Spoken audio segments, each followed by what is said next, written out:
మృదువుగా మార్చే మామిడి ఫేస్ ప్యాక్ గురించి ఇప్పుడు తెలుసుకుందాం. వేసవి మొదలైంది కదా, ఇక ఉక్కపోతలు పెరగనున్నాయి.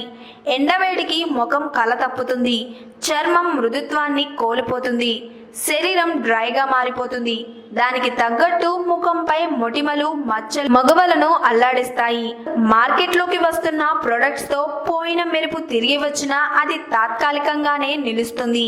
వీటన్నిటికీ ఒకే ఒక్క పరిష్కారం మామిడి ఫేస్ ప్యాక్. మరైతే ఈ మామిడి ఫేస్ ప్యాక్ ని ఎలా ప్రిపేర్ చేసుకోవాలో ఇప్పుడు తెలుసుకుందాం. ఈ ఫేస్ ప్యాక్ కి కావలసిన పదార్థాలు: తేనె 1/2 టేబుల్ స్పూన్, పెరుగు 1/2 టేబుల్ స్పూన్, మామిడి గుజ్జు 2 టేబుల్ స్పూన్స్. తయారీ విధానం: ముందుగా మామిడిని గుజ్జుగా చేసుకుని అందులో తేనె కలుపుకోవాలి.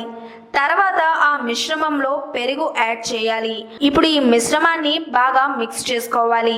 తర్వాత ముఖాన్ని చల్లని నీళ్ళతో శుభ్రం చేసుకుని ఆ మిశ్రమాన్ని ఫేస్ కి అప్లై చేసుకోవాలి. 20 నిమిషాల తర్వాత గోరువెచ్చని నీళ్ళతో శుభ్రం చేసుకోవాలి. ఇలా వారం రోజుల పాటు చేస్తే చర్మం జిడ్డు లేకుండా మెరుస్తుంది, మొటిమలు మచ్చలు తగ్గి చర్మం మృదువుగా మారుతుంది. ఈ వీడియో కనుక మీకు నచ్చినట్లయితే లైక్ చేయండి, షేర్ చేయండి. మరిన్ని లేటెస్ట్ అప్డేట్స్ కోసం మా ఛానల్ ని సబ్స్క్రైబ్ చేయండి.